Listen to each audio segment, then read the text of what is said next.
Last time we had a guest on, it was Red Who talking about being a certified Datsy apologist, which was a wonderful episode full of immense charm and whimsy. I would say going through, the Queen herself's beautiful biography of sex, madness, mayhem, torture, and all the things a girl needs in her life.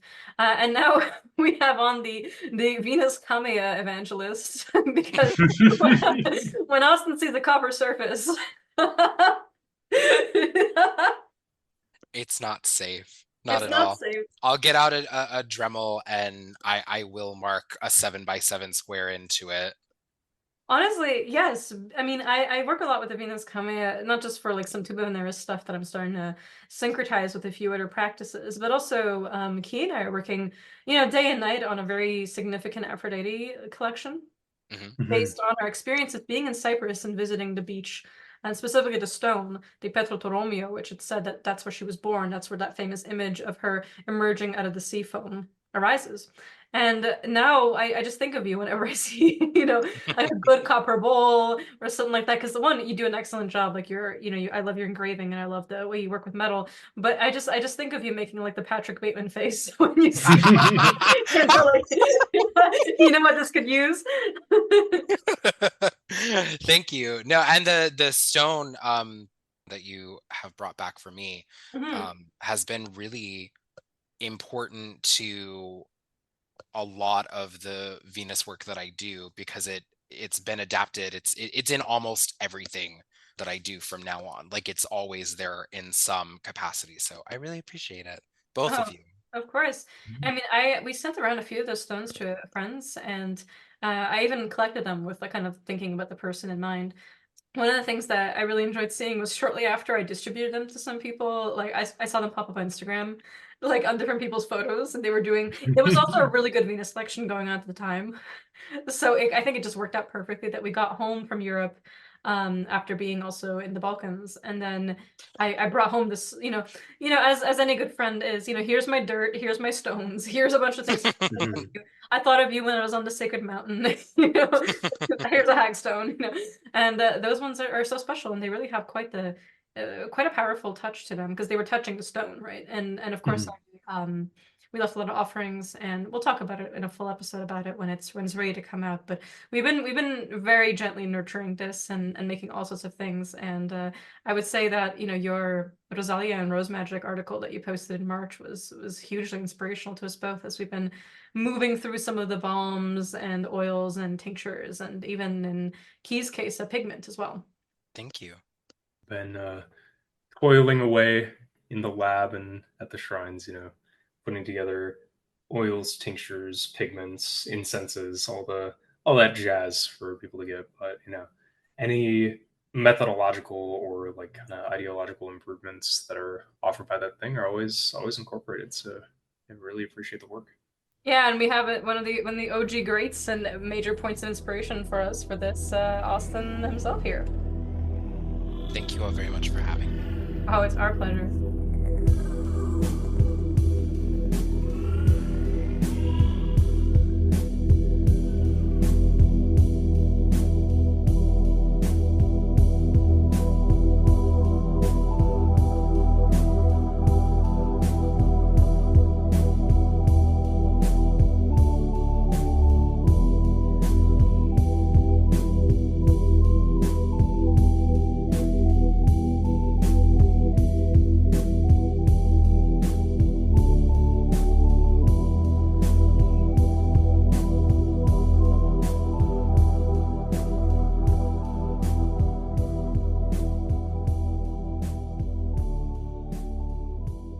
Be not alarmed at the frightful howls which you may hear. It's Finga and Banmari Key. What is that and why is it your B today? So a bummery, of course, is a double boiler, two nested chambers, the top one of which is heated by steam. Today I am Bain-Marie Key because we'll be talking as an extension of perfumes, oils, tinctures, all those fun things, talking alchemy fundamentally. And the Bain-Marie being an alchemical instrument, taking its name from the literal OG of alchemy, Maria Prophetessa. aka Maria the Jewess, who I did a presentation on at the Salem Summer Symposium 2 years ago. Amazing. I'm so excited to talk to you about this because one, you're the big alchemy nerd. You know, you're also somebody who's employed in a lab doing biochemistry. So you have a lot of practical knowledge and insights into the way these things kind of work. And we're joined today by Austin Fuller of Banix Bramble. Long time coming, long time friend as well. We've all hung out in person at different times as well. So it's been really lovely to workshop not only all matter of magic and sorcery and spirit work, but also just like very technical questions about like how do you make this, like how do we workshop it together, because all three of us really care about being able to replicate a recipe ourselves and knowing how to actually engage with the spirits, which is something that we'll be talking a lot today. How to honor spirits by learning and cultivating skills, and how to, honor the notion of what you create by knowing how all the energies of the different spirits are involved in guiding you in doing so. And Salt's gonna be kicking himself for not being able to make it for this one because he is such an alchemy nerd. In addition to astrology, he's really into perfume and cologne, especially for his spirits. And as an aspect of ritual purity, which is a topic that he actually really introduces to the podcast in episode 25. So I'm really excited to talk about this with him afterwards because I know he's gonna be super excited listening to the recording once it's done. But yeah, I'm so happy to have you on, Austin. And before we get into the show, let me do a little housekeeping just to get that off the list. Remember to check us out at twitter.com/frightfulhowls and patreon.com/thefrightfulhowls. We have a Discord. It's new. I know. Yeah, it's people have been asking for it for a while, and now that it's been a year into the podcast, we decided, okay, let's do it. So on May 1st, we now have a Discord available to everyone on the existing tier. We just have the one right now. It's a bonus episode every month, curated by and for our patrons in the form of a Q&A. We have Salt's fantastic almanac. This month going into protection of livestock, actually, quite extensively. A monthly live occult book club where we discuss a text or movie of your choosing, show notes for every episode, and now a Discord. So if you'd like to chat with us, hang out, lots of conversations about different aspects of magic, using geomancy to find hidden things. Video games are a huge thing as well. So it's quite fun. It's a really sweet community, and we're looking forward to really building some like uplifting and mutually engaging and encouraging to have ever deeper insights and ever more ambitious sorcerer's results and actually deeper communion with spirits. Hit us up. So it's now available, no price change. It's just our usual $10 a month tier. So feel free to hop on if you'd like to join our community. Yeah, make sure you swing by. It's been a riot already, really fun talking to everyone, really fruitful discussions about all manner of spirit contact, grimoires, practical magic advice, and just more casual stuff like the Pet Picks channel as always. Yeah, and also definitely people trying to figure out a Magic the Gathering tournament potentially because Key's such a nerd about it. Yeah, that made me really happy. Gambling charms, Mercury Pentacles, completely fine to activate, Mhm. Not only is it a test of skill, it is a test of magical skill. Amazing. And yeah, so we hope to see you there. And of course, remember to give us a like, rating, review on Spotify, iTunes, wherever you may be listening to us. It helps us fight the demiurge of the algorithm. And check out our services. Key offers coaching in magic and mediumship, sorcery for hire, readings, custom talismans, oils, and tools. I offer Balkan Fedomancy readings. It's good on your pasu, reading the beans. And Salt offers everything, anything astrological, horary, electional, and natal, as well as incense watching divination. And lastly, you can hit us up on social media. I'm Dragon Cunning, Salt is Salt CNC, and the B is barnowl.key. Finally on social media. I know a lot of people message actually being like, no, like they were happy to see you there, but they were also like, not not Key getting dragged owl feet first into the world of Instagram. But now you can send him memes. Yeah, right. And you can send him memes on Discord. And we're joined today by Austin Fuller from the podcast Southern Bramble, as well as his website, Banix Bramble. Congrats on 1 year and over, and then some. Thank you. Yeah. It feels Thank you. just like the other day. And I'm not even just saying that it's such a cliche, but it genuinely is just like, I remember distinctly being on Discord and talking to Key and Salt and being like, hey guys. And at the same time, they were having the same idea. And we ended up immediately starting to draft the idea. What would it be called? I really like that we have our Grand Grimoire name. I can pinpoint the exact time too. So I agree. It feels just like yesterday, not only because it's a cliche, but because truly, like I remember seeing the podcast pop up for the first time and I was like mowing my grass. And that's what I did. I was listening to it and I was like, it's hard to believe that it's been a year. Time moves quicker and quicker. You were mowing your grass when the Toadman episode came out. Yeah. There's something in that. There's some kind of there's an election to the Toad Witch Yeah. episode. Yeah, I hope you didn't knock over any anthills when you were mowing. Yeah, me neither. No wonder I've been cursed for this year, for a whole year. No, I'm just kidding. No. Take the lawnmower blade and forge it into the knife. And Right.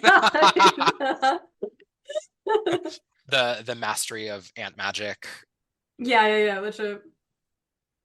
Well, we've been longtime listeners of Susan Bramble as well, so it's exciting to have you on, and I'm really excited to cover all manner of things with you. We had talked for a while about you being on, and we were trying to like coordinate our schedules. And at some point, I was like, "What would you like to talk about?" Because I'm down to discuss, witchcraft, spirit relationships, Venus herself, Aphrodite, learning skills for spirits, and we'll touch on all these things for sure. And one of the things we discussed was perfume, not just because you're quite known for it, but also because you make excellent perfumes. Like beyond how you present that information in classes and so on, is like I've personally benefited from your perfumes. Like they smell incredible. Different spirits react differently to them. You can tell there's a lot of intention behind it. You're very well versed in the history of the art. And so I was like, oh, maybe we could talk about that. And then shortly after, we were like planning it out. We were going, okay, we're going to record. I was doing Orthodox Lent, which now I'm out of, and it's Easter and everything like that. And I see that reel where you're like, people these days want me to talk about perfume, and I was like, No, I've actually I posted that reel, and the algorithm demands a little bit of bloodletting every once in a while, I think. And honestly, if I didn't have to do as much social media-ing as I do, I wouldn't. And yet, sometimes I have to use my emotions for the clicks, but also too, I'm always down to talk about perfume, and I appreciate that you were like, "Hey, a gentle reminder, you could talk about anything that you want," and I was like, "No, I'm sorry, it is not that at all."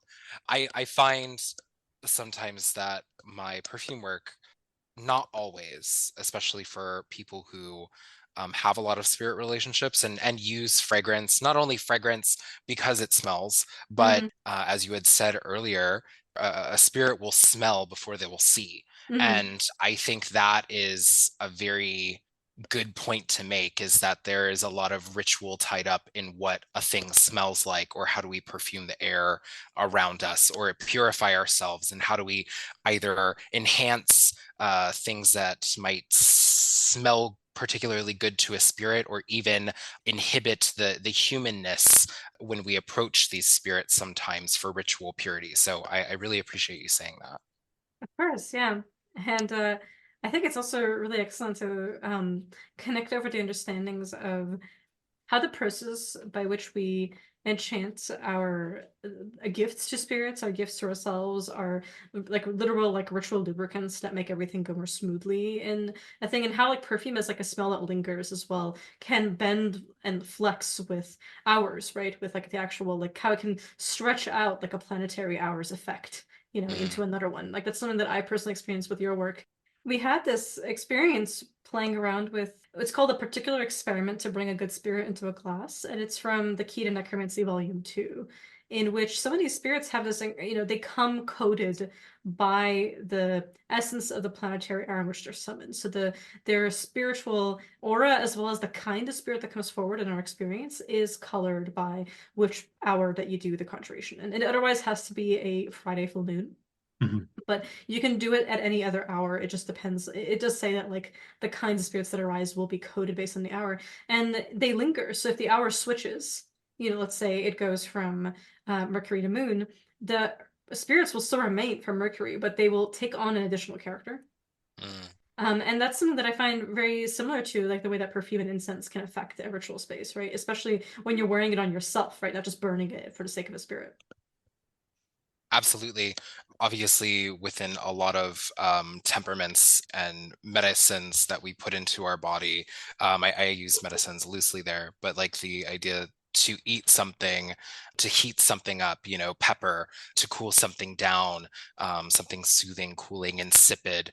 And the planetary hours also have these virtues. So I think it's really interesting to perfume the self and also perfume the spirits around us to get, how do you call a spirit and make them feel very irritable or very angry so that they might go out and fight for you or defend you or something like that, versus like using Florida water to cool something off or cool something down as just one example, so that they come in very kindly, cool, I should say. Mhm. There's a really beautiful kind of alchemy that occurs there by nature of a lot of these spirits being aerial in their form, like inhabiting and manifesting by way of the air. So to manipulate the air itself by way of, aerosol, by fragrance, by volatilization of whatever you have going on is, a whole deal unto itself. For sure, and like this idea of putting, and this of course doesn't have to be solely like I think oftentimes we think of perfume as solely a liquid material that you spray into the air, but for a long time that wasn't how perfume was made, primarily because the process of refining ethanol was not created until, or it not popularized and accessible to people until the 13th century, I think, which is still pretty old, but like the process of creating ethanol really revolutionized perfumery as well as medicine making. And I think it should be important to also state at the oldest form of perfumery, it was medication and was treated as such. One of the oldest perfumes that are still around today, which you can get in most metaphysical shops or candle stores or whatever, is the 4711, which was an Aqua Mirabile created by a Colonish physician, apothecary, I should say. And it was actually like meant to be drunk, but it was the Napoleon rule that had stated that like if you're listing something as a medication, you have to make it public access, because he didn't want his formula to be distributed publicly. He switched it solely to a cosmetic. And of course, now so many colognes and perfumes are unable to be drunk because of the agents that people put into ethanol to make them unsuitable to drink. At least you vomit it all up. And so many perfumes now have so many things that you probably wouldn't want to drink in them anyways, but There's a really kind of parallel history there as well with the formulation of the original Four Thieves vinegars, or what have now become known as Four Thieves vinegars, as both fumigations and imbibed medications Mhm. to prophylactically, ward off various contagions, diseases, the plague most notably, but some use against others. But like all of these hugely aromatic plants infused into vinegars and things like that, being, of course, the kind of anaerobic fermentation byproduct that instead of getting, ethanol, you're breaking it down that way into different acids. It's always something kind of fun to consider, like what the miscibility of these different agents are and like what solvents are actually used, and to recognize that there's more than one way to skin a cat. So as opposed to like, are using ethanol, are using other alcohols, are using oil, are using glycerol, are using, vinegars, what have you. Yeah, absolutely. And Scholke talks about this in his Ars Filtron, a little bit on the virtuoso of ethanol and things like that, which I mean, you can take his writing however which way you want to take it, but I do think it is interesting that you bring it up, because there are other things like you said, vinegar, which have been around for much longer, and of course being able to take something with lipids has been around for a long time as well. There's also another method of distillation, which is far older, but destructive distillation, which has been around since ovens, Mhm. since people decided to cook things to ash. and one of my favorite fragrances, which is biblical, is choyanak, which is a destructive distillation where you take onycha shells, which are like the cat's eye seashells that you see in hoodoo sometimes, or Mhm. that are referenced in the Bible to be used to be burned in the temple by Jacob, and you co-distill it with sandalwood. And the thing that comes out is this beautiful, smoky, rubbery, I say rubbery in an endearing way, Mhm. oil, and it's very expensive and it's very hard to create because it takes forever. And they're baked in these like gorgeous clay ovens. It's very popular in coastal regions in India, but it's an amazing fragrance. And like I said, is used a lot in these temple burning recipes that you see when there is trade going on in between Europe and India, because they have the ability and the means and access to get those materials. I'm glad you mentioned like even the kind of coastal regions and trade routes because of course like the temple of Aphrodite at Paphos in Cyprus being a historic site of perfumery for much of the ancient Near East. Yeah, absolutely. Our Lady of the Copper Still. Um, the Kupricks, yeah. The Mhm. Cyprissians. I don't know how you would say that, but the myth making around Cyprus as being this like aromatic island that, of course, is known for its copper mining as well as its distillation and its perfumery, and it all gets wrapped up under Venus Aphrodite, and I love talking about that. And no copper surface is safe. Yeah.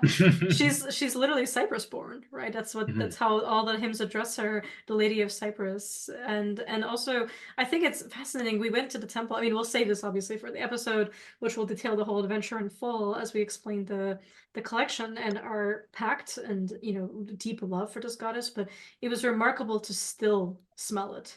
Like it was remarkable and just seeing the spirits still toiling away even among the ruins and like the old copper refineries and mining sites. Like it is truly like if you when your eyes are opened, as it were, spiritually speaking, like when your mediumship is activated, passively as well as very intentionally, like it is one of the most remarkable places that I've ever stood on.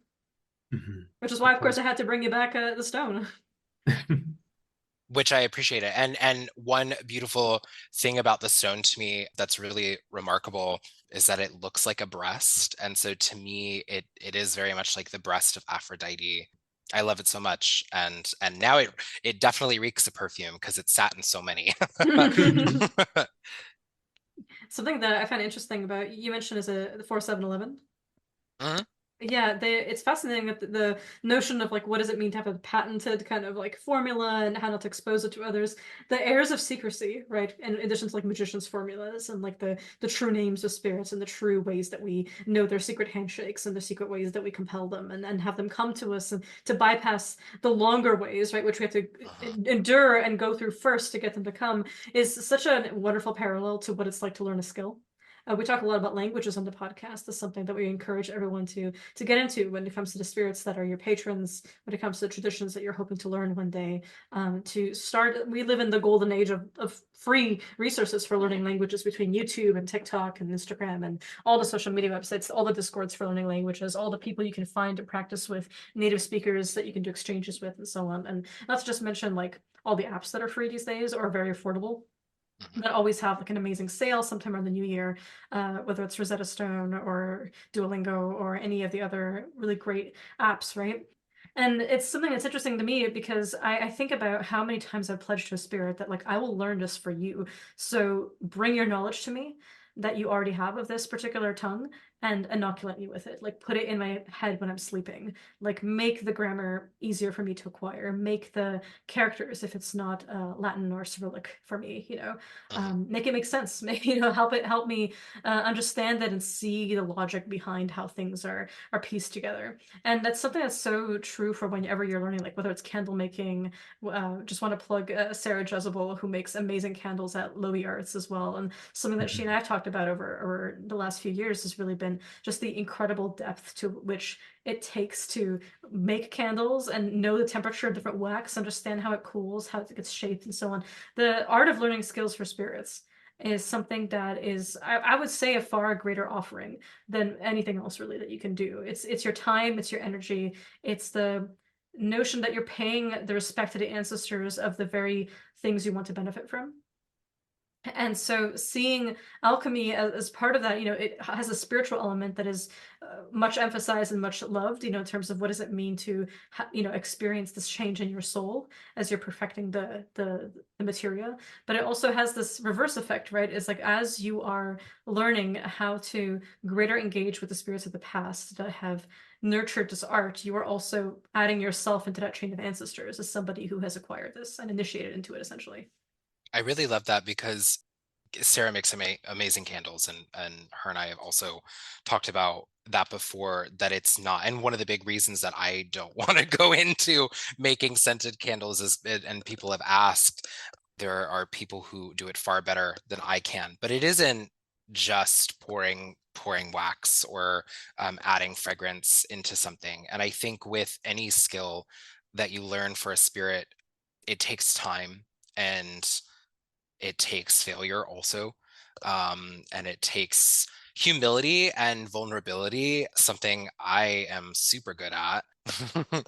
And I think It's like my two skills: being humble.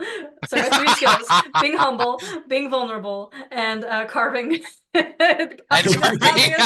into every copper surface that I see. Yeah, the people at the antique store fucking hate me.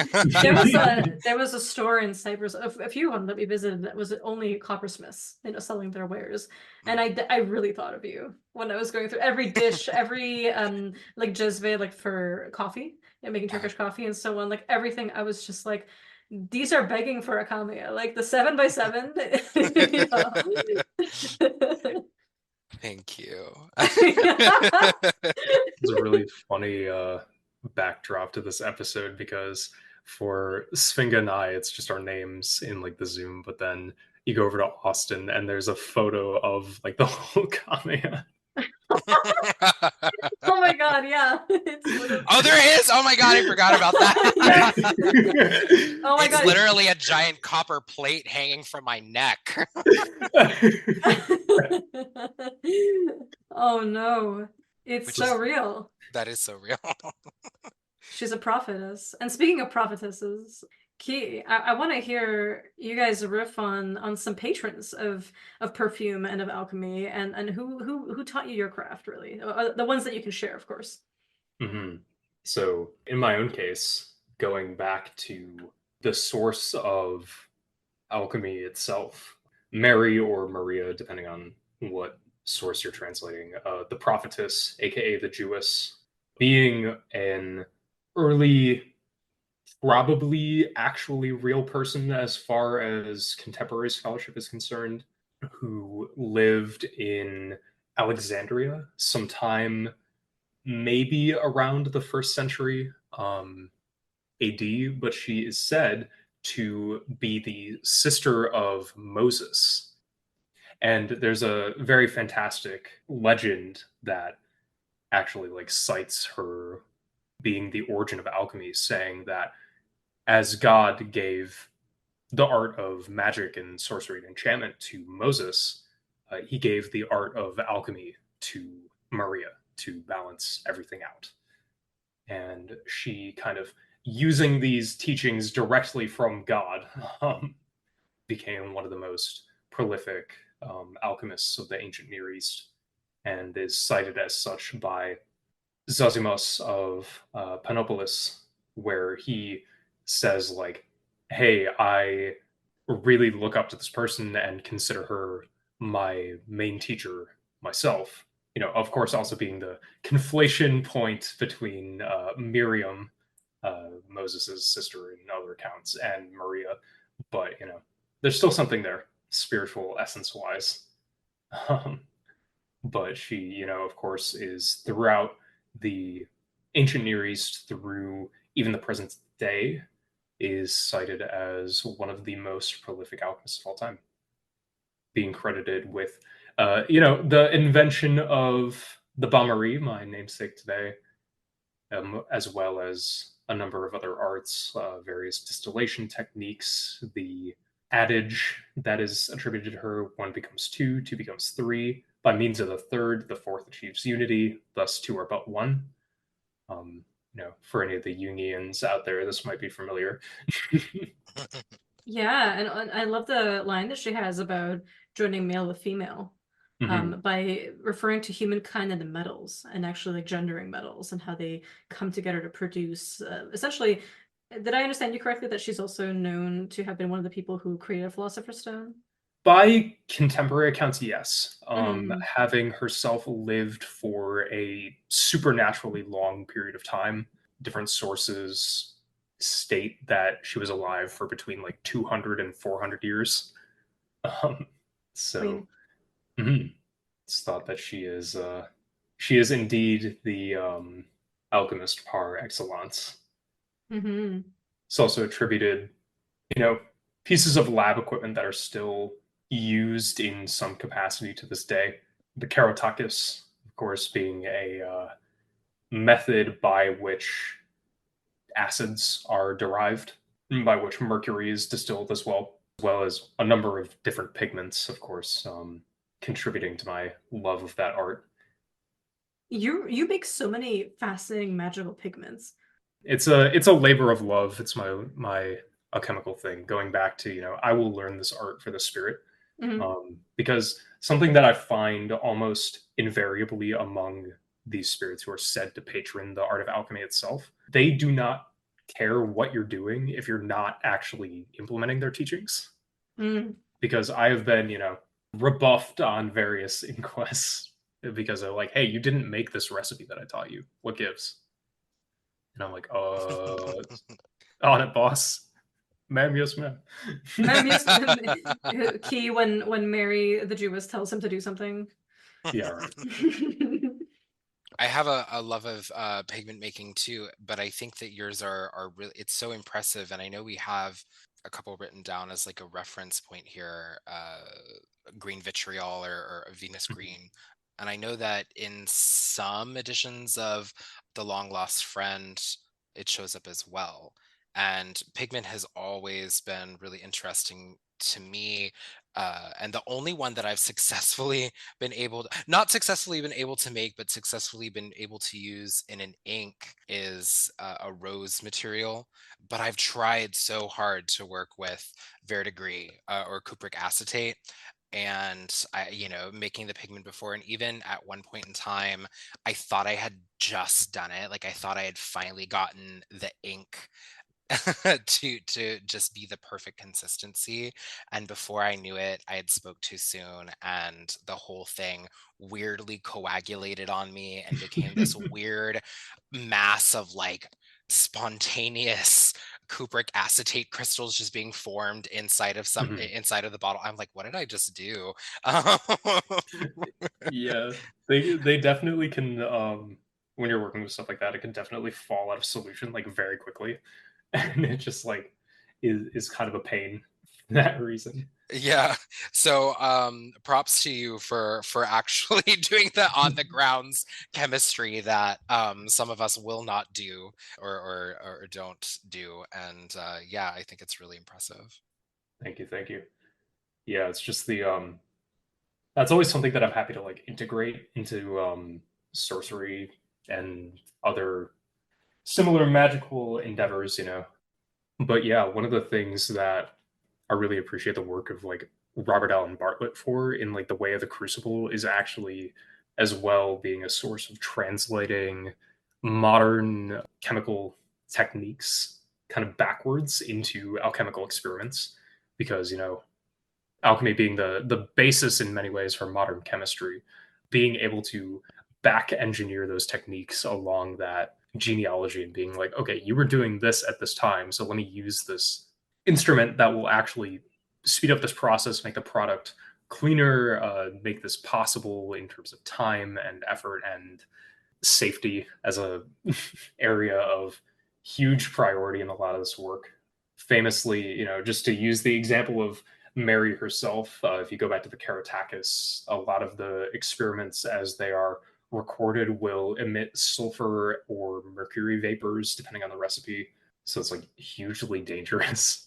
So I'm just happy to like recreate some of these things while I have the, the real estate and the methods of safe and like on the books disposal of a lot of these products. Yeah, because that's something that not to like nerd out a little too much about the actual chemistry side of it. I'm like, here in the United States, we have very lax laws on perfumery as opposed to a lot of other European countries where you have to have licenseship to even have ethanol over a certain proof to make Mhm. sure that it's not a fire hazard, and lab grade equipment and everything has to be up to code. But you know, being able to hold like a certain macroacrylic musk in my hand and being like, I could really pollute an entire town's water with this one little very fragrant and wonderful smelling a chemical right here Mhm. is actually like, no one should be trusting me with this. um RIP Nicholas Flamel, you really would have loved galaxolide. Oh,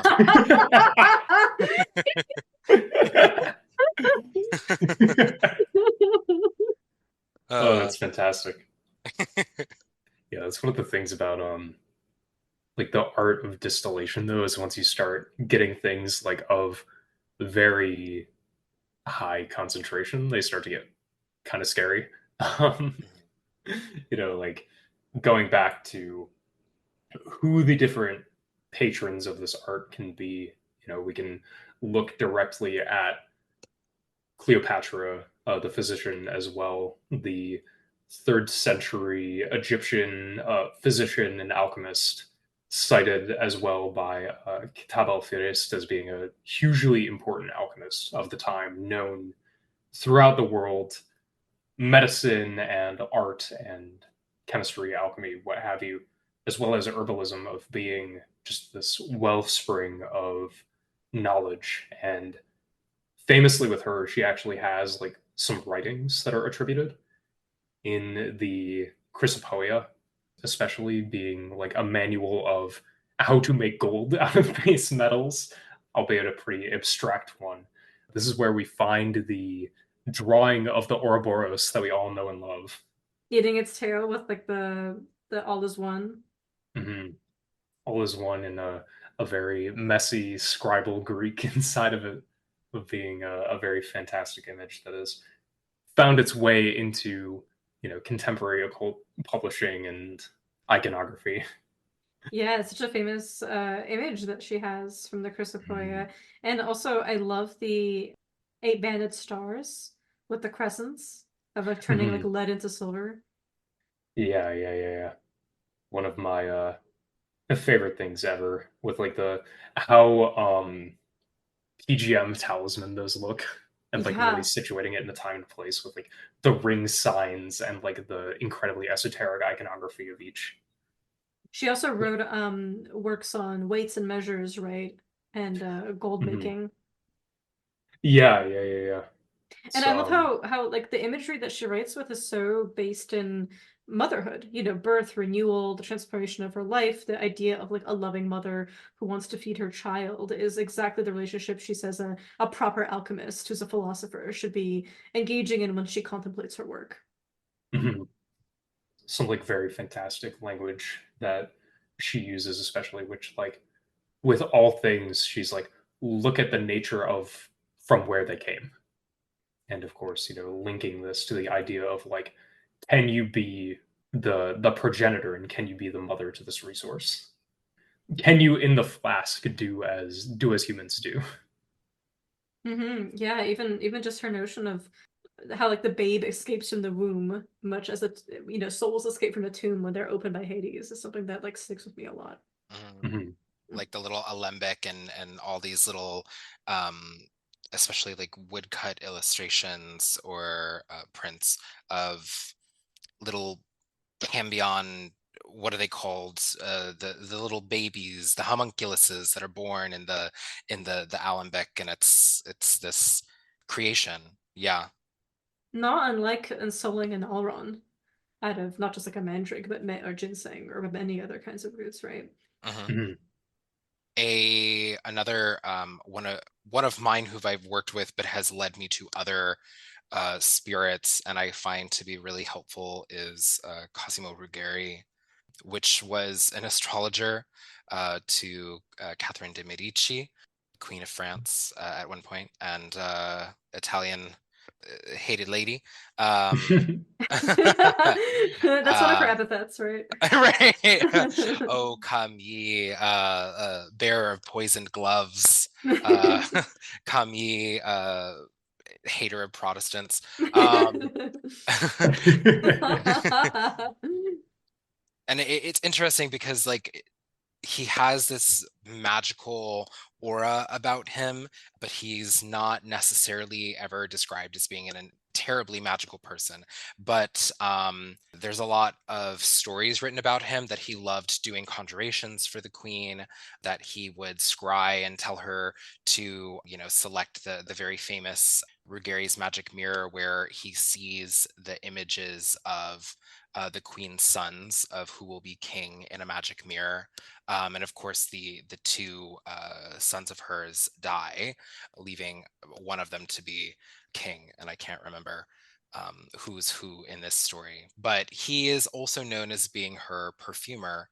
And of course, perfumery being highly considered, to which I raise my heckles vehemently, being an Italian and a French art, but prior to it being very French because of Catherine de' Medici, being considered very Italian because Venice and trading with the world for all of its spices.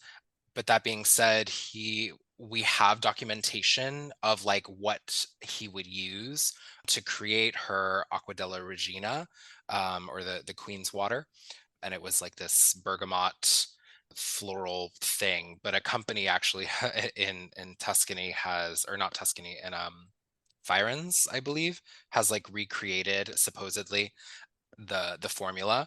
I don't believe that they did anyways, but that's neither here nor there. But yeah, a patron, one of the progenitors, I should say, maybe not exactly a patron, but a helper of the art of perfumery, I think has been really helpful. Yeah, one of the things that I really love about like calling on all these sort of court alchemists, especially of the era, is like their deep connection as well to, grimoire magic and conjuration, things like that. With, of course, going back to like necromancy in the Medici library style stuff from like the recent edition from Hadian by Brian Johnson, like just seeing how in these same compendiums of like, oh, here's how you make this pigment, or here's how you make this perfume, or how you make such and such metal effect on like a mirror. It's like, oh, here's the circle in which to compose all of these things and the spirits that should be called into said mirror as you're applying silver to it or polishing the copper on its surface or whatever have you. Or grinding your Dremel 3 inches deep into it as I maniacally laugh because it's copper and It's copper. I think there's just so many flexible spirits that can help with learning this art, and not just like making it, but also learning how to use it. So it's one thing like you were mentioning, Austin, right? That sometimes there's some things that you're just like, I don't want to necessarily learn how to make candles. I will defer to the people for whom that's their calling. It's kind of like magic systems, traditions of sorcery, traditions of initiation, even if you are someone who's genuinely deeply involved in multiple ones, it's not possible to do all the things that will fascinate you. So having friends and having, people that you trust who are able to do that and have invested time in order to become really good at it, by your side or people you can support are essential in boosting those people and making sure that their voices and art get out there. And in that way, I think it's very similar to spirits, right? That there's different functions to each step, and I find that there's some that are very excellent at helping you, like if you purchased, for example, some, so like whether it's a pigment or a perfume or some kind of product like this, like how to actually integrate it into your practice. yeah, absolutely. And I think I think it's really important to like to sit with a thing, to build a relationship with a thing, even if it is a formula. Show it around, introduce yourself, introduce it to some other spirits. That's not always necessary, but I think that it's important to, especially with some of my perfumes, my planetary perfumes, I'm very upfront, are not like these huge elected incredibly worked over pieces of material, but my rose series is, has spirits that are living in there, and I do exercise caution with people in inviting some of them in, especially some of the R3 spirits are can be very witchy in a way that's interesting to hear about. So spirit relationships are important, I think, is what I'm trying to say Mhm. with that. Yeah, absolutely. Even like we've talked a lot about like how this faculty of smell being such an important sense for spirits, and like soothing them. You've mentioned getting them excited, getting them agitated, getting them to be more sensual, getting them to manifest more easily, and so on. Right? Being able to actively inoculate themselves like further into somebody else's mind to change it and so on. And how does that like point of sorcerer's intention get anchored through a smell or get anchored through something that you're doing?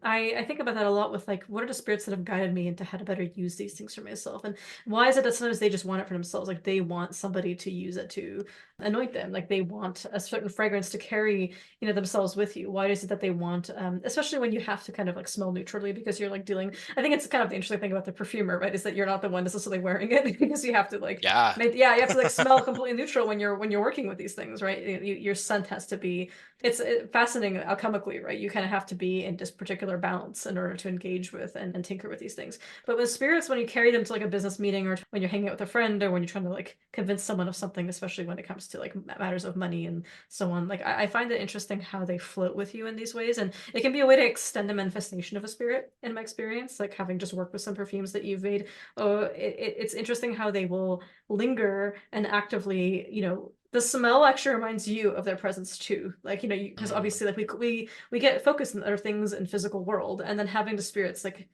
intention and voice constantly present and whispering as you're smelling this, and then affecting others, I think is such an interesting way to kind of like disperse magic around an area effect. And it teaches you a little bit about how magic works through contagion, right? That's something I really invest in with my spirits, is if they've done something really successful for me, I will ask them, how'd you do that? Like, what did you actively do? What were the steps that you're willing to share without obviously breaking their own vows of secrecy to their own allies that they engage in magic with? But like, how did you go about making this change occur in the world? How did you use the material I gave you? What did you do when I burned a candle? How did you respond and how did you affect this person? Because it was such a dramatic effect and it was something that was so successful and exciting. I want to know, like, I'm passionate about like magic for magic's sake. Like, I want to know how it Mhm. ticks. And that's something that I find really exciting because the logic is not necessarily one of science, it's more poetry. Mhm. And so there are these similes and metaphors and contagions and affects and so on that bleed in through. And we've talked about this quite a bit in the episode we did on troubleshooting your sorcery. That was episode 23, where Key, you really went deep into like why is it that sometimes things don't work? And one of the things that we mentioned is like what does it mean to get your spirit that you're calling upon in order to affect a situation? How to get them closer, how to bridge the gap between their sphere of influence and this person, whether it's through links, whether it's through timing, whether it's through your own comportment, how not to like ruin a vibe essentially, when you're Yeah. when you're like, oh, let me do seduction work, but I'm going to be incredibly off-putting, that kind of Uh-huh. thing, or and so on and so forth, right? So it's or even like you want to calm someone down, but then you're egging them on to be angry, or you're just trying to use this as an excuse to just be absolutely nasty. Yeah, yeah, yeah. Like all about bringing yourself into alignment with the goal as opposed to working contrary to it, and kind of finding that same influence in each component of the things that we do. Like the alchemy of magic itself, how do we take magic, how do we break it down into its individual pieces and be like, okay, what is this? How do I put it back together again? Mhm. It's always a love.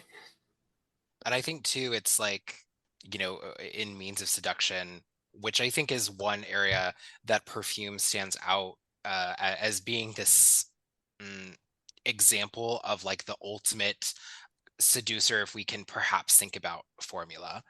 how it's talked about is this like aromatic thing that procures love or induces love or lust or maybe sees somebody in a different light. And I think those things are very much so true with perfumery. I agree with that wholeheartedly, and other stuff too. But I think, yeah, just because you wear your ensorcelled perfume to the meeting place that you're supposed to meet your lover that you run into, and you act like a creep the entire time, that probably isn't going to be very helpful to you. That being said, there's a lot of work that can be done with perfumes and this seductive quality, which for me, perfumery is interesting in that I think that it's very much so a glamour. The whole thing is this like illusionary thing, something that even perfumes that we perceive as natural, there's not very much, there may be a naturality but no neutrality by like extracting the essence of a plant in a still and separating it from the water or the whatever solvent content that you're using, and procuring this oil, and that is there maybe natural, yes, but certainly not neutral. And so I think that there is still this effort that's put into it, which goes into what we're talking about with your alchemy work. It isn't a neutral process. At Mhm. least for I don't see it as that. Would you say the same thing? Yeah, I don't see it as a neutral process at all either, because I think, as much as we're doing this work in this like crucible or in these tools, and it can seem kind of like clinical, we're ultimately replicating the same change that we're doing to the thing in our own spirit. Like it's the internal mirror of the external art, where, as you, just to use the metaphor of perfuming, like as you're applying a perfume to yourself that's like enchanted for a specific purpose, like to glamour the person, to do whatever to make other people think of you in a certain way, you are applying it to yourself as well, and hopefully taking that in and using it to like sculpt and change your own spirit to reflect the thing that you are actually enchanting for. Where Mhm. it's like, okay, if I want to apply a perfume that helps me learn better, for example, then you're like, I'm kind of glamoring myself with this as much as I am the external world, like the things that could teach me. Yes, yeah, yeah. It's the law of attraction for, but in vapor form. um, no, but you're absolutely right, yeah. And being able to, it's not just a matter of like gaslighting yourself into believing that you can do it. It's the, like Svinga is talking about, it can also be a reminder that there has been magic worked, which is also very interesting as to the other side of, say, a lot of ritual oils, which are intentionally not scented or fragranced, maybe slightly just by the product that is put in there, or sometimes having a scent added to it because it might be like a means of seduction, for sure, but more often than not trying to maintain some neutrality with the fragrance of oil, because you don't want people to know that you're working. Um, so I find that dichotomy very interesting sometimes, and also where they overlap.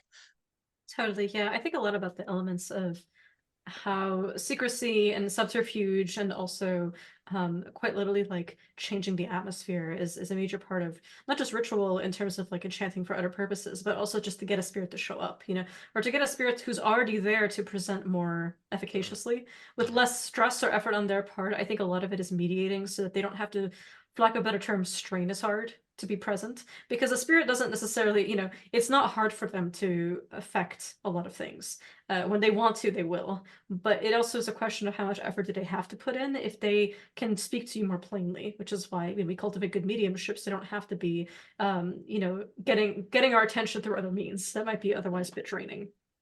And I think that, creating and cultivating important environments and atmospheres for them is something that beyond making shrines, it's also a matter of creating a habitus within our lives for the spirits that we hold dearest. So that can be, for example, lifestyle changes, ways that we wear them on our person to remind ourselves using sacred jewelry, for example. That can be how we carry them through our sense. That could also be in our comportments, right? What are the body taboos that we observe as a way to remind ourselves of our spirits? During, Orthodox Lent just finished for me, so a lot of what I've been meditating on is like, what are those fasting schedules doing for me and bringing me closer to certain spirits? And what is that reminding me of? And how is that changing my body? Or dietary taboos, color taboos, like what are you wearing on your body and so on, metals, right? Why we should all have a large Venus kami and copper on our breastplates. But it is something, right? Why, when you're wearing talismans, right? Talismans of the Picatrix, talismans from the astrological image tradition, how we're asking to capture a moment of the stars in which an election was especially excellent and vibrant, and then we're asking for this moment to be released into our lives just by wearing it, right? Definitely, yeah. The persistent nature of an effect in these ways, and like kind of, it also makes me think of like the upkeep, where like when you apply a perfume, or like when you are wearing a talisman or something like this, like the perfume must eventually be reapplied because it will dissipate, so in the same way, like cultivating these habits as a form of allowing the effect to persist, I think is the important half of it, if not more. Absolutely. And thinking about, I mean, I know Kitchen Toad Mohegan has talked about common ways of feeding spirits, and I know you all just recently did a offerings episode, I believe, right? Yeah, all Mhm. in Set Expedite, and our offerings to him, both in terms of relationship cultivation, and Key and Mohegan put out a really cool launch together too. Yes, which was iconic. I can't get over it. We got so many messages about that beheaded Saint Expedite in all black with the black claw of the Mhm. crow that we found right after saying we need a crow. Yeah. Like, I'm not My- even kidding. It was like about 2 minutes after we said it that we had it, because someone joined the voice call and was like, "Hey, Key, did you see the crow outside your house that was like flattened?" Not knowing what we were talking about. That's like iconic.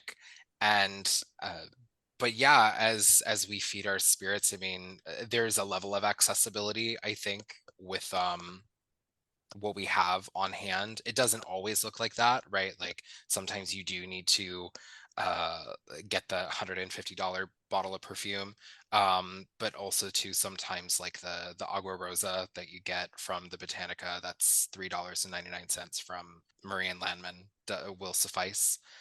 And I think that's good. But ultimately, when in doubt, you should Jeremy fragrance it and go to your nearest Sephora and just take your offerings there, spray it with the nearest $800 perfume bottle that you can, and just look at the Sephora customer service attendant dead in the eye while you have your offering plate.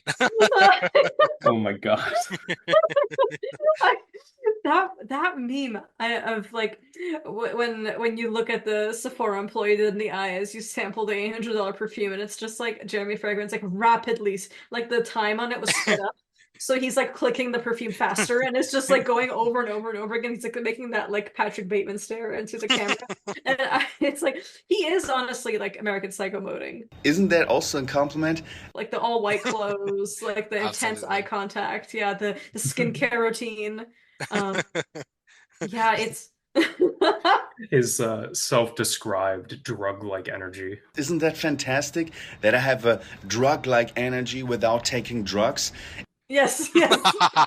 I'm high on life. It's like you need alcohol to talk with women. Jeremy, we talked about patrons of perfume. Jeremy Fragrance Jeremy has fragrance.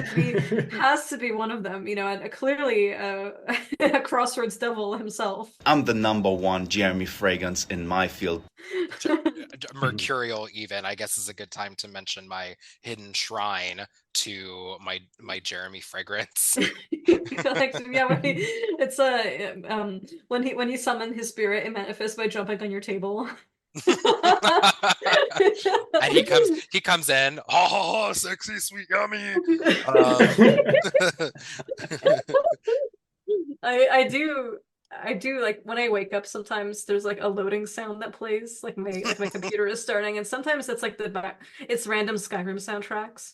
And recently it's been remembering you in person say sexy yummy sweet like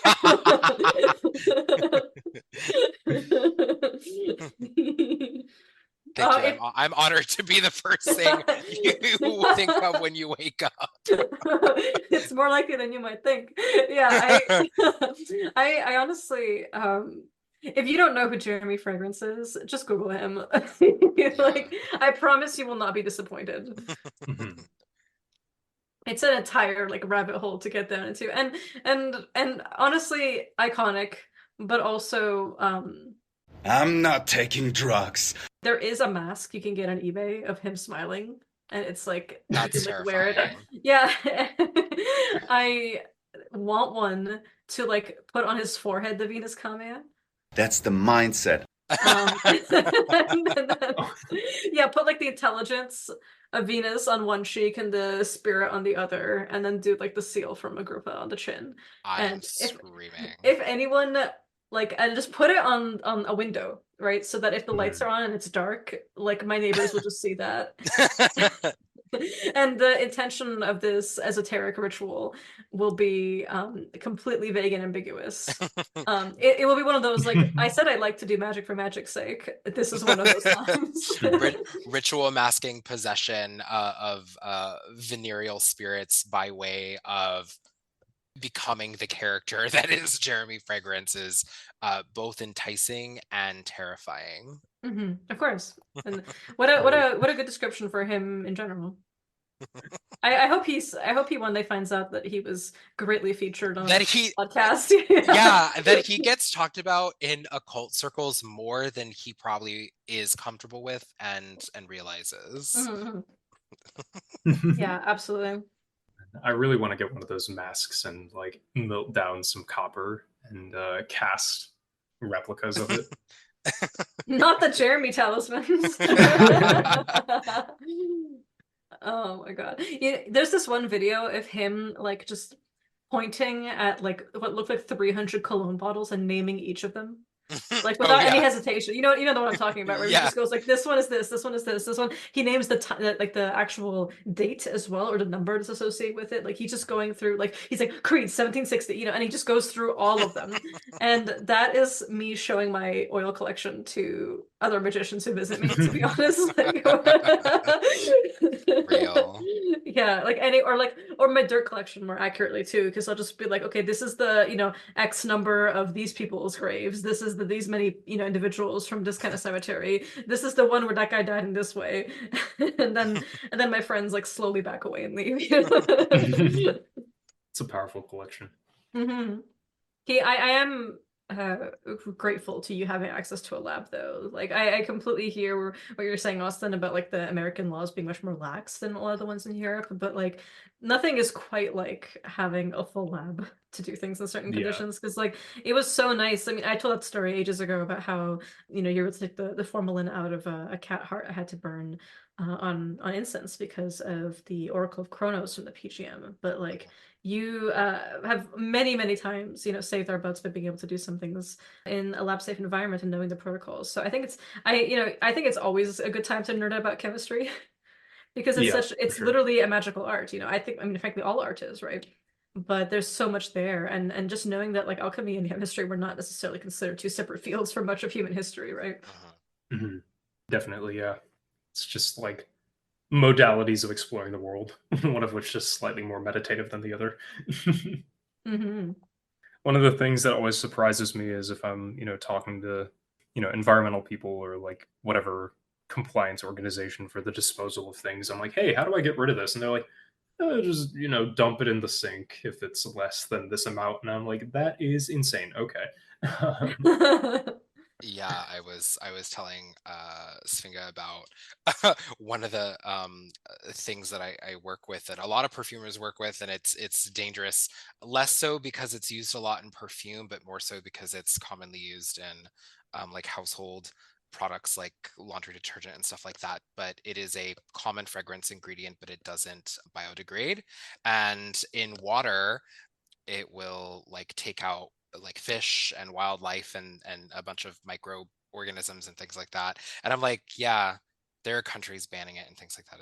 It can be scary. And it's like, what do you do with that if you spill it or something like that? And there's really, you could just buy it. Anyone can just buy it. So I think that's what contemporary witches who are poisoning wells should be doing, I guess, is go poison your neighbor's well by pouring some some perfume molecules down it. I know, not the good old Exxon Mobil. Truly. But it is really, I think, powerful for, yes, perfumery is not just like the sum of its parts, I'm sorry, it is the sum of its parts. And there are a lot of things that go into it. Yes, the chemistry side.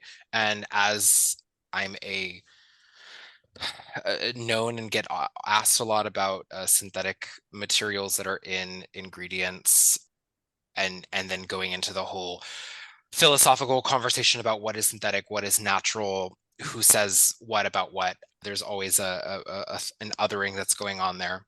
But I think too, it's really important to remember where perfume came from.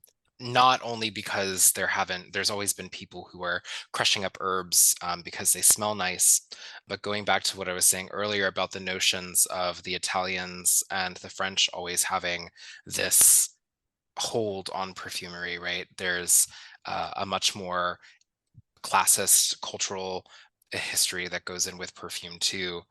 So often, as the French like to credit it as being theirs, but it's very interesting how much perfumery materials, raw materials for perfume, and also magic outside of perfumery are always this like fetishization of something that is over there.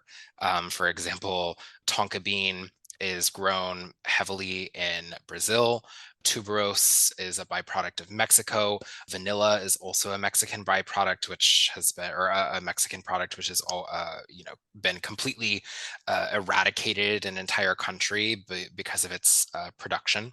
So all of those things are important and weigh heavily on the back of my mind with perfumery, not only as being a implementation of something that's magical, but also something that's wrapped up culturally.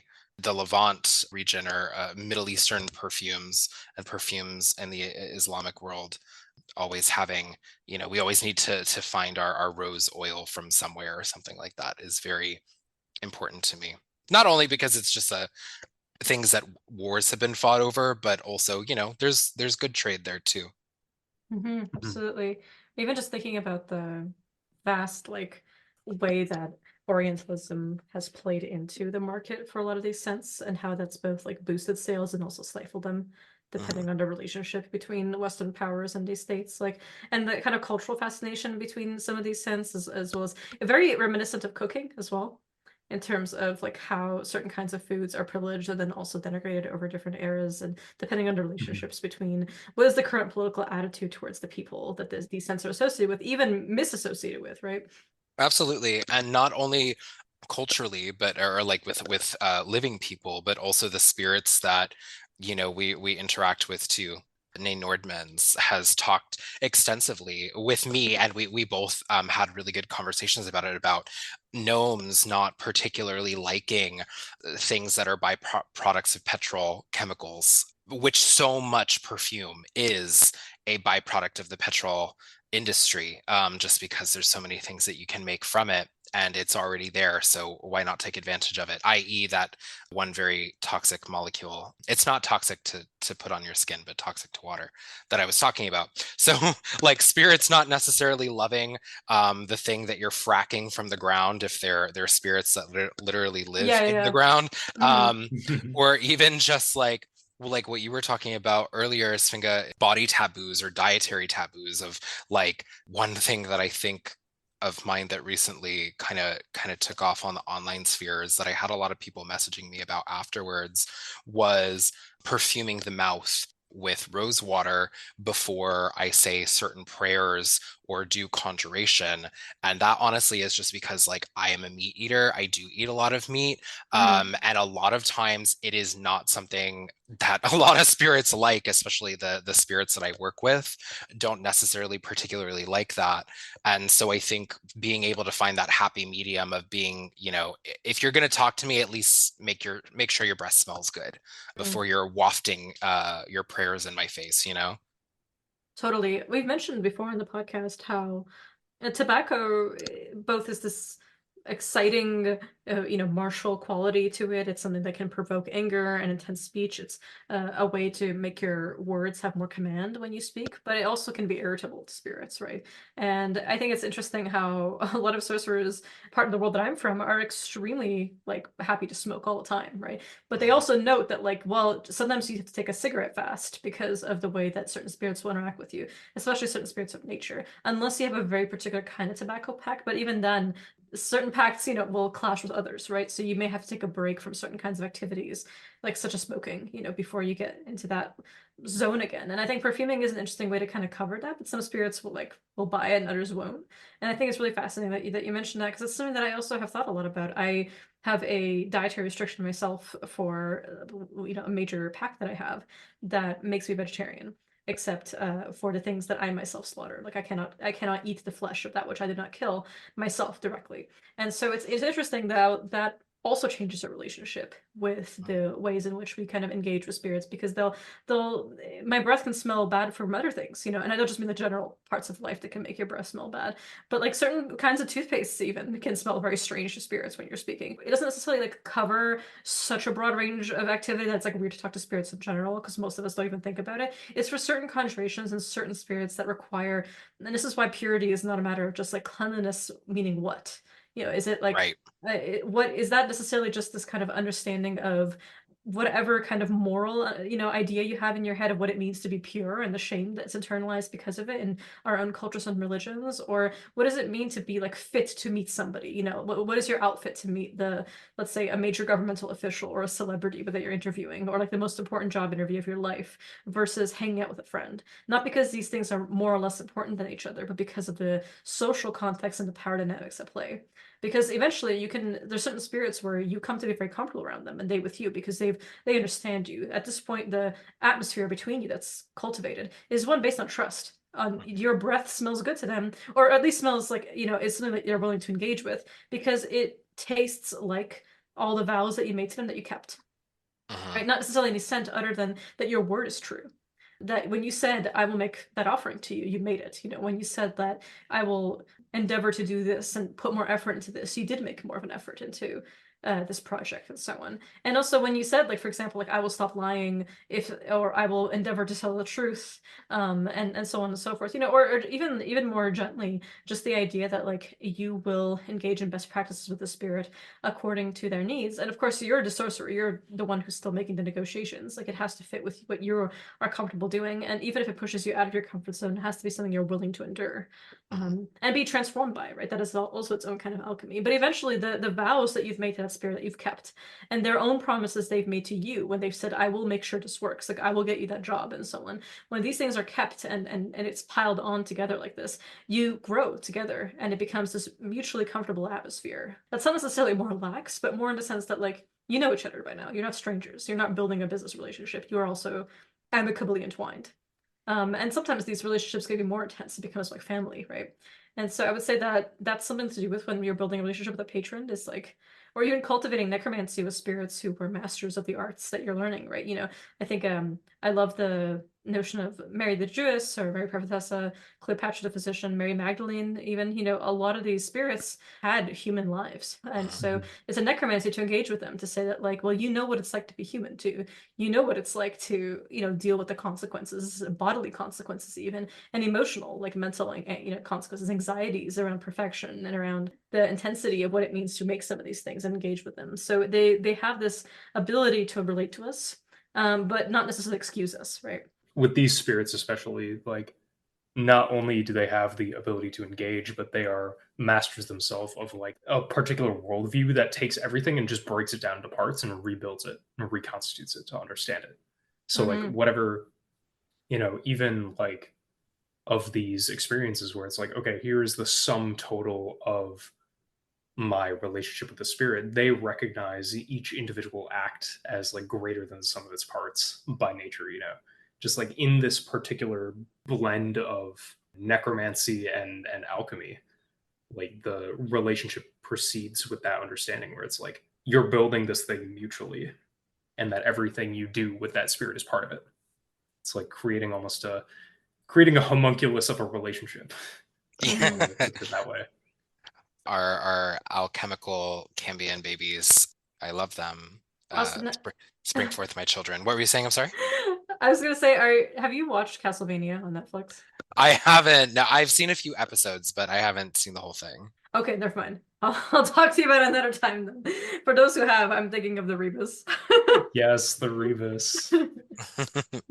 I think too, yeah, like what you're talking about with this relaxation and also the things that come forth from efforts of spirit relationships, like your Saint Expedite work that you did in collaboration with Mahigan Key, I think is really a good example of that. And also too, for me, like the Rose perfume series that I have put out, which is going on its year now of being put out into the world, but like that is the extraction of like roses that I've grown, and or a rose that I've grown particularly, but also an expression of the spiritual relationship, not only with the plant, but also with everything that comes behind this thing, right? And has led me into other places where I didn't necessarily think that I would be before with my magic. So I think that aside from just perfume, it's a good thing to keep in mind that like your spirits might also take you where you weren't expecting to go before. Absolutely, yeah. It's something I've loved watching your relationship with like the rose unveil over the last few years, just especially as you've shared more about it. Like I mentioned your article on the Feast of the Roses, Rosalia and Rose Magic. And you share a simple rose accord recipe actually in the article. We'll link it in the show notes. Thank you.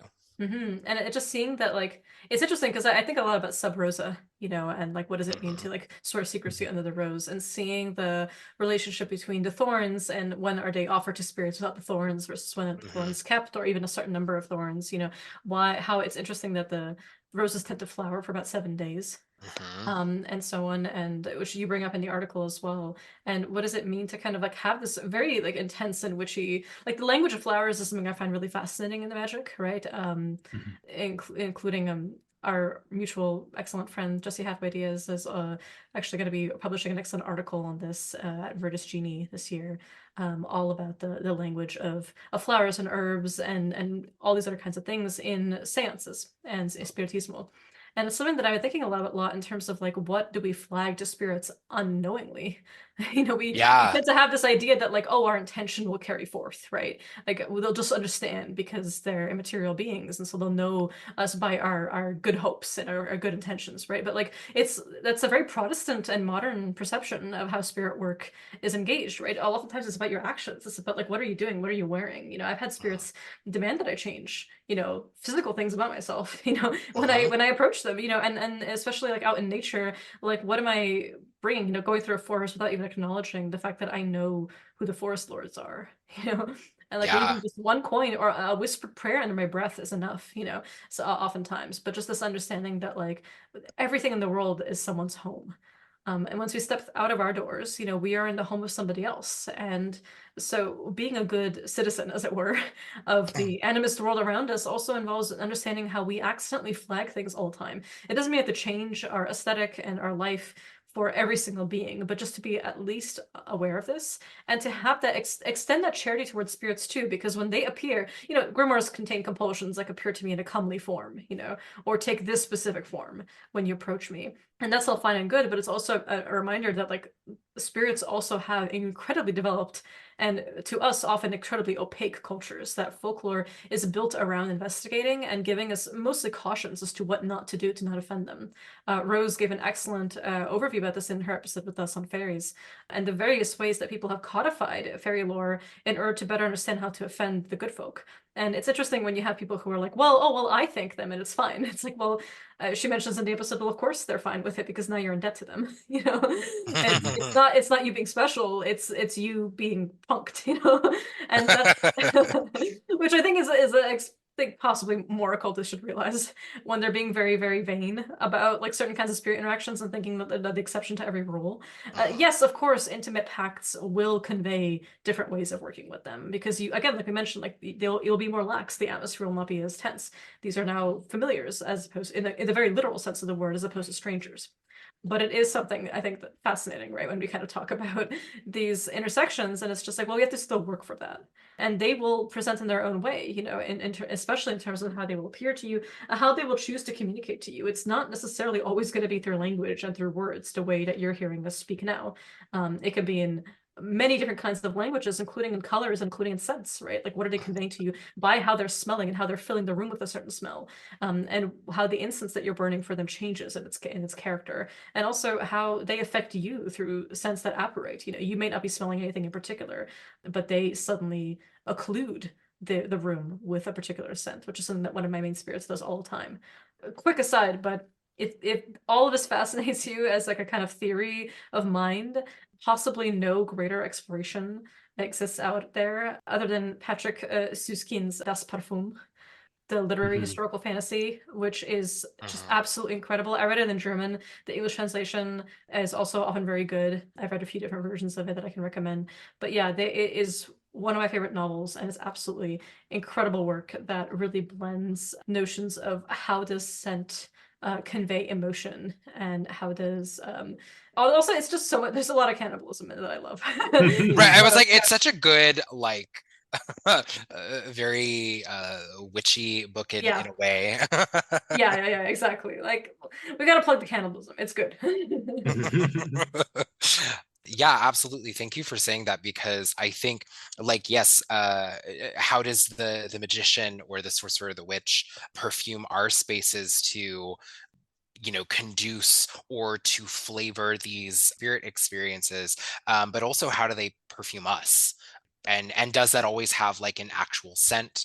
Does it have an impression of a thing, or does it is it the lasting memory that lingers behind, you know, when you are working maybe too often with the dead and you have a temperament to already be melancholic, right? And so there's the vapors of miasma that pollute your home that needs to be expelled with, you know, a regular cleansing, or, you know, maybe take the day off and go for a walk in the sunshine or something like that. Stop wearing so much black. All of these things are limited and are going to be different from person to person, but I think that it's good to bear these things in mind too. Also how they show up, you know, some spirits are said to show up with the smell of burnt flesh, or the smell of cinnamon, or roses, of course, or violets oftentimes gets pegged with a lot of dead people. I find very interesting, especially as violets being a big funerary flower, a flower of remembrance as well. So yeah, all those things. Yeah, I was so glad you brought that up, especially with like we are huge proponents of necromancy. All three of us on the show work heavily with the dead and are often in cemeteries, and that has a stink. You know, Yeah. it just does. It literally carries a particular thing that, and that's the thing is like cultivating relationships with certain spirits will put off others, right? Like not everyone is comfortable with the exact same things, and so taking a fasting break. Fasting for me is not just about food, it's also about like what media am I consuming? You know, what emotions am I regulating? How am I responding to things? Am I choosing to engage in certain behaviors versus others? How am I essentially detoxing, for lack of a better term? I know that can get very crunchy, but to me, I find it really helps to think about like, what are the thoughts that I'm having? You know, how does that color my mediumship? Right. And Key, you talk about this a lot with your clients that you coach in improving their mediumship is what are the attitudes you have even towards the possibility of hearing spirits? Are you always just saying I can't do it? Yeah, exactly. There's a huge alchemy of the mind and of the spirit that occurs as proceeding from the kind of emotional faculties, like the most base, like guttural reactions to things that you'll have, where it's like, you know, people a lot of the time who are really struggling with mediumship or just kind of floundering about it. I'm like, okay, let's first work through maybe like your understanding of what's blocking these things. If, to phrase it as a block itself is a little interesting because like oftentimes it's not external, like it's a very internalized, like emotional or mental phenomena that's happening where it's like, oh, I'm so hung up on getting it wrong that I'm always going to get it wrong anyway. And it's like, well, don't do that. You're just creating your own problem. So sometimes all it really takes to get people like moving in the right direction is just an external voice being like, hey, maybe allow the possibility of success before you write it off as a failure. Just letting the sum or like the aggregate of past successes fuel the future success that you have. Being like, I've done it before, so clearly I can do it again. As opposed to suddenly forgetting like the sum total of everything that's happened. And I think, just to play into the distillative arts of today's conversation, so with like perfumes and also with like why are powders employed so much, it's like, well, the perfume is 10,000 flowers that I've just offered to the spirit in like one spray, or like, Literally. yeah, or like, that powder is the remains of, hundreds of different offerings potentially cooked down into like a bag. It's so concentrated. Yeah, Mhm. like that's why I try to be very careful with the powders that I make in my own traditions, because it's like even on a thimble, right? Like that is a lot of materia that was Mhm. processed, that was prayed over, sometimes individually, sometimes in groups, that was run through many different physical and spiritual processes, including some that are one and the same. And now when you're using it, you don't need a lot, right? You don't have to be unless Mhm. unless you bring your offering to Sephora to use their samples, because they get it for free, right? Like, Isn't that fantastic? Right.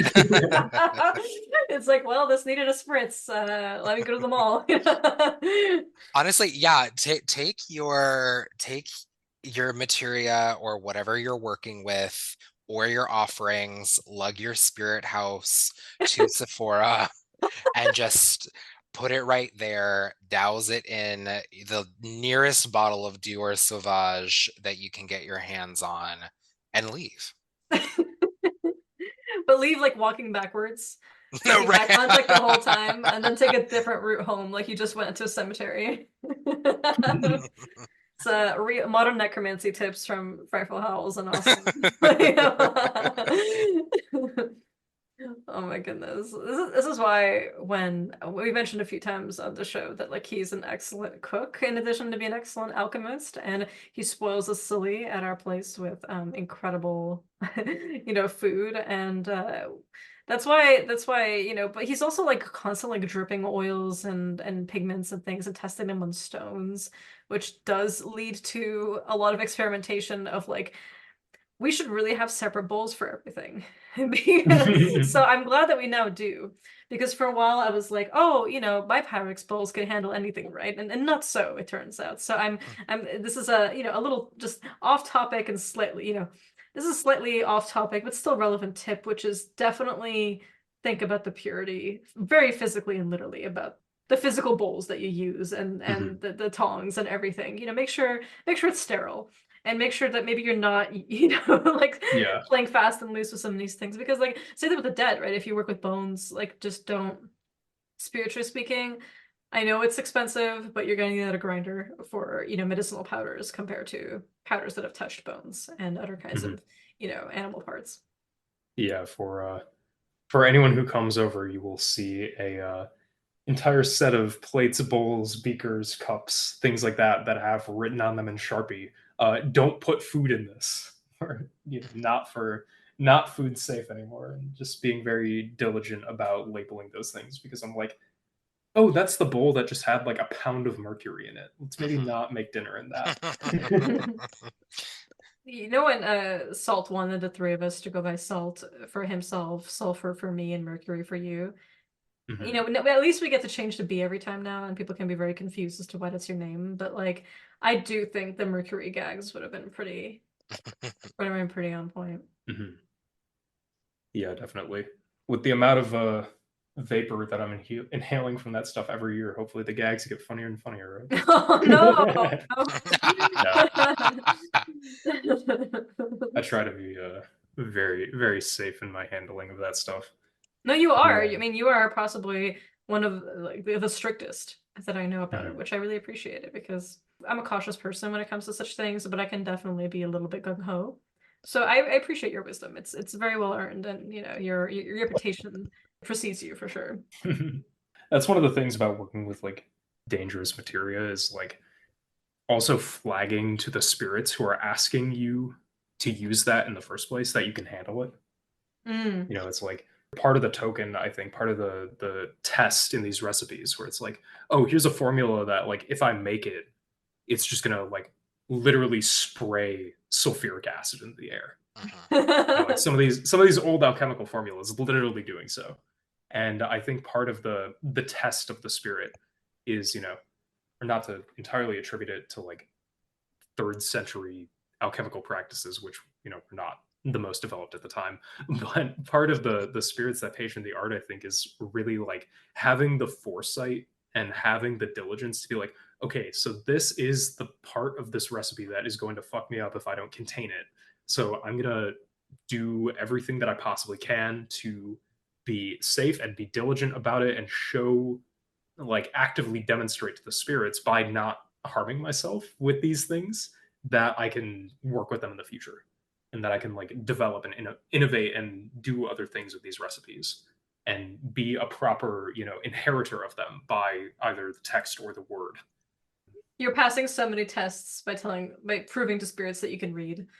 Which is not something that can be said for every grimoirist. I'm sorry, but like, the text is in your hands. The protocols are not being followed. Hey, is that real? That's so real because sometimes it's like, let me reread the directions one more time. Q. I haven't talked about it publicly, but when it's ready. But your blog has been very helpful with my tuba veneris stuff that I have currently in the works of my experiments with the text, Mhm. but also your bit about being like, no, let's reread.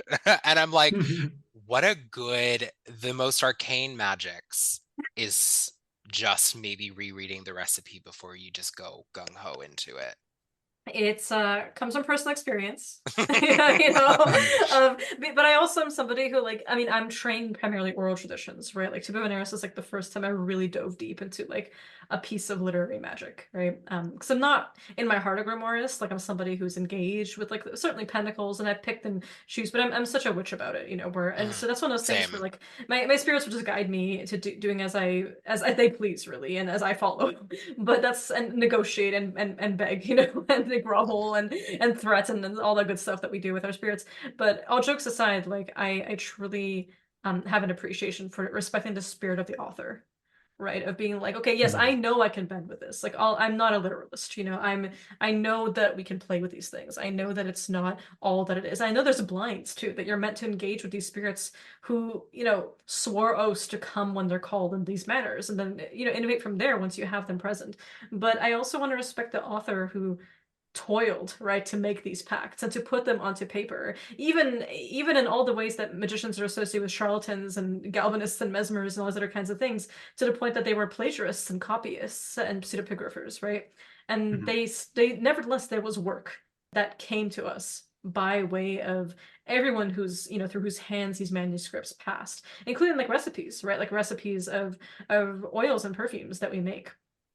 And especially with spirit contact, you know, we innovate and we join this literal, you know, lineage of spirits that have worked with this, but it doesn't mean that's all that there is to it. There's also, we can't erase the original too. So we should pay tribute to it, but we should also make sure that we're not chained, right, only to the idea of replicating the past, but also in propelling it into the future. I think that's what real tradition is, right? Not just like Absolutely. role play and you know, costumery, but also engaging and what does it look like today, you know. Even if, you know, we have so much access, right, you know, when it comes to resources, when it comes to shopping internationally, friends around the world that can send us things, Sephora employees that are not paid well enough, unfortunately, to care if you're to empty deal with. magicians coming in to anoint their shit. Yeah. No, God bless, when I was the employee at a such and such location, I was just like, whatever, man. Like you could not make me care. Yeah. I'm too busy talking to the thing that lives in a mannequin.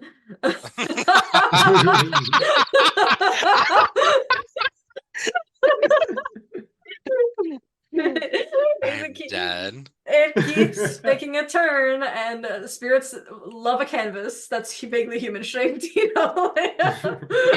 Me walking into the headquarters of every J.C. Penney's. Hey, have you ever thought of maybe putting a charge in the bottom of your mannequins? Because your shit is so haunted. Yeah, speaking of modern magic, malls as fucking when I was a kid, I would often like really struggle to go into certain places because of like seeing too many spirits and getting overwhelmed. Like I had to get some work done for me to help me kind of function a bit more. I was literally falling asleep, quote unquote, in kindergarten because I was involuntarily leaving my body as well. And I'd be like, why am I on the roof? And some people thought that I was just like napping all the time inappropriately, if only. And so something that I was speaking with somebody that I know in person recently, and they were talking about some spiritual stuff that they were working on, and they were asking me like, oh, what about this? Like, do you ever get like weird vibes when you're in such and such locations, or when you're seeing like that spirits sometimes like inhabit things, and especially around places where humans like it's not just that spirits live in nature in places that are untouched by technology and by people, right? They mingle around us in our streets and even in the trash cans and in the malls and in the strip clubs and certainly in the bus stops and so on. Like I've talked to many people out loud that I thought were physical that turns out they weren't at bus stops while waiting. So now I'm like, I'll say something in my head and see if they respond. And I'm like, oh, okay, hey, but one of my responses to her was just like, oh yeah, there's a gas leak in my house. Like I'm like, no, like there isn't, but like I'm literally, yes, I am actively seeing things, yes, and it is a lot. And sometimes I notice where they seat themselves, and I'm just like, okay, cool, moving on. Um, but yes, definitely the J.C. Penney's mannequins could be, listen, very loadable. Very loadable. Very neutral in their appearance. So like Yes. you could Can just carry a steal, charge. Yeah. absolutely baptize one. I baptize you a creature of plastic. Stealing the Victoria's Secret mannequins when they throw them in the trash. For my enemies. Anointing them with the sample cards from Sephora. It was like I keep getting these ads lately that are like, oh, do you hate your ex? Name one of our animals at this shelter after him and we'll castrate this animal, after. I'm like, that is some PGM shit. Like that literally. Yeah, there's where there's a will, there's certainly a way. Recommending that now as magical remediations for people who are going through breakups when they come to talk to me. It's like, hey, can you bathe that animal in this stuff before you castrate it, please and thanks? Making physical relationships with your local animal shelter so that you can persuade the people who are doing these things for you to actually put in a little bit of your magical work behind it. That would be honestly so iconic. Yeah, the very literal embodied spirits of other human beings who are doing their jobs, and how we barter with them in order to get away with the absolute lunacy that we engage with when we're animists and witches. Well, we're gonna have to talk again once Key and I are near to completion of Aphrodite, and just like chat a lot about it and mutual experiences for sure. I'm really thankful for you joining us today, because not only is this a riot, and I know, but not only will I will continue to think of you whenever I see copper. But I think you taught us a lot about just like the importance of the humility and the creativity to come into this kind of work, and being able to be incredibly flexible and knowledgeable about, like, in a very physical way, right? A tangible, perceptible way of how different engagements with these skills shape your atmosphere, shape the tone and the body language and the way that everything gets filtered of that you're trying to convey to spirits, and how that's not a one-way street, right? Like how spirits absolutely, like when they take on a terrifying form but are speaking gently in a child's voice, like what does that mean compared to, when they're taking a human form, but they are actively wigging you out, with the kind of uncanny valley, and like when is that a choice and when is that just their vibe? And with our own scents, right? What we eat, it changes our scent, right? God, I again read this Perfume. It will it'll explain it better than I can, and it has some sexy cannibalism in the end. Thank you so much for having me here, and I appreciate the opportunity to get to talk to you in this setting where hopefully others can hear more of our unhinged Jeremy Fragrances references. Yeah. And be afraid if you are around me and you're even wearing a scant bit of copper. Yeah, you like pin them down, take out the treble, and it's like hold still. There's a 7x7 image I gotta put on you. Yeah, the zoom image too is really killing me every time I see it light up. I'm dead. But no, seriously, I really appreciate both of you or all three of you on your podcast, you, Salt, and Key. And I really think that everybody is really impressive about how time has flown for you all. Because, I've been listening and I know that we have luckily very much met in person, but I'm really happy to be having this online conversation, and I hope to see more in the future. Yeah, you bet. We'll have you back on before you know it. Thank you so much for joining us. If there's anything you want to plug, let us know. We mentioned the Instagram and website are both Banix Bramble, and the podcast that you run with Witch of Southern Light, Marshall, is Southern Bramble. Yes, thank you. And I always have something going on, so the best place to look is on my Instagram, as there's always something moving around in my little brain. So just check that out. It's like the brain's still like Pong, bouncing Literally. between copper. Oh my God, perfect. No, you're absolutely wonderful to talk to, and so inspiring and infinitely creative. Like you work hard, like you produce a lot, like in terms of just the things that you're constantly innovating, and it's always exciting because we talk a lot about that on this podcast, but just the drive and the passion and the excitement for friendships, for spirits, for greater bonds, for greater results. To not settle for a meager or kind of insufficient manifestation that we then write off as being like enough, right? But to be like, go back to the spirit and be like, no, more. Yeah, How do I help more. you? How do I help you do more? It's Britney, bitch. It's, You have a hot and I, body. yeah, and I'm back, and I'm ready for you to listen this time. When I said like I wanted something much more physically tangible, and like there's nothing wrong with that, right? Especially because like the spirits have a right to be like, cool, well, I need more offerings, I need more things from you, I need more devotion, I need you to fast first before you speak to me, and you want me to do this thing for you. Where's my shrine? Where's my temple? And just meeting, and of course when that's kind of a jokey way of presenting it, but it's also a lot about the love that you share for your spirits, right? And engaging with them and becoming family with them, and then really moving through this world together as a unit, in my experience, kind of like a legion. Thank you so much for joining us, Austin. I'm so excited to see you hopefully very soon in person as well. And Key. Yeah, Thank you thanks both. again for coming on. Hoping to see you both as well. Our Akashic Records. Austin, do you have one to suggest when it comes to what does this conversation make you think about? Mine is so it can't be it's going to be understated by the next one, I'm sure. But I always think of the Candy Station Young Hearts Run Free song, which was in Romeo and Juliet, the last Berman, whoever did that. My brain is for a ride. It's all the fragrance. Lerman, yeah, this is a good one. It's sparkly and fun. It reminds me of Perfume. Amazing. Love it.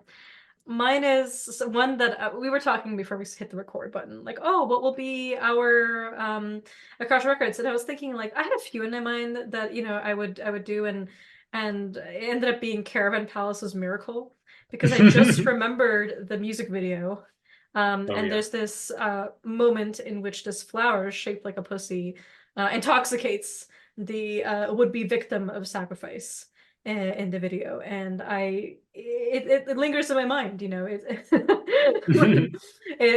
much like a good perfume, that knocked this guy out, and also like that particular animated flower, go women.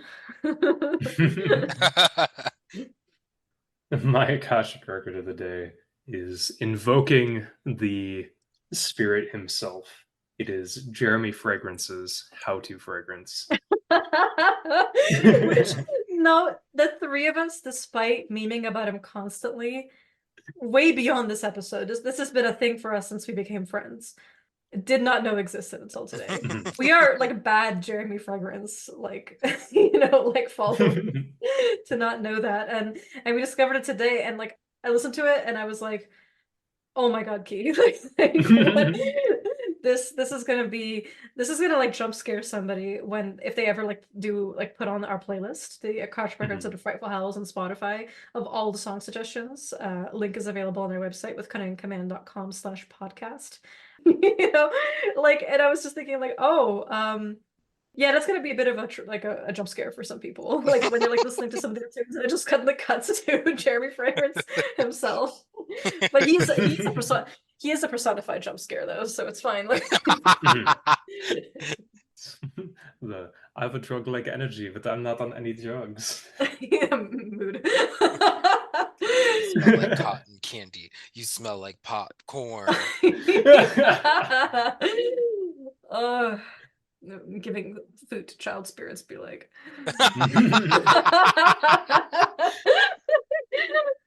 Oh, the seance is gonna be lit. Thank you guys so much. And our license to depart, suggested by Austin, is none other than the Orphic hymn to Aphrodite. Heavenly, illustrious, laughter-loving queen, seaborn, night-loving of an awful mien. Crafty, from whom necessarily first came, producing, nightly, all-connecting dame. 'Tis thine, the world, with harmony to join, for all things spring from thee, O power divine. The triple fates are ruled by thy decree, and all productions yield alike to thee. Whatever the heavens, circling all contain, earth fruit producing, and the stormy main, thy sway confesses and obeys thy nod, awful attendant of the brumal god. Goddess of marriage, charming to the sight, mother of loves, whom banqueting delight, source of persuasion, secret favoring queen, illustrious born, apparent and unseen, spousal, lupercal, and to men inclined, prolific, most desired, life-giving and kind. Great scepter bearer of the gods, 'tis thine, mortals in necessary bands to join, in every tribe of savage monsters dire. In magic chains to bind through mad desire, come, cypress-born, into my prayer incline, rather exalted in the heavens you shine, or pleased in Syria's temple to preside, or o'er the Egyptian plains thy car to guide. Fashioned of gold, and near its sacred flood, fertile and famed to fix thy blessed abode, or if rejoicing in the azure shores, near where the sea with foaming billows roars. The circling choirs of mortals thy delight, O beauteous nymphs with eyes cerulean bright, pleased by the dusky banks renowned of old, to drive thy rapid two-yoked car of gold. Or if in Cyprus with thy mother fair, where married females praise thee every year, and beauteous virgins in the chorus join, Adonis pure to sing in thee divine. Come, all attractive, to prayer inclined, for thee I call with holy reverent mind.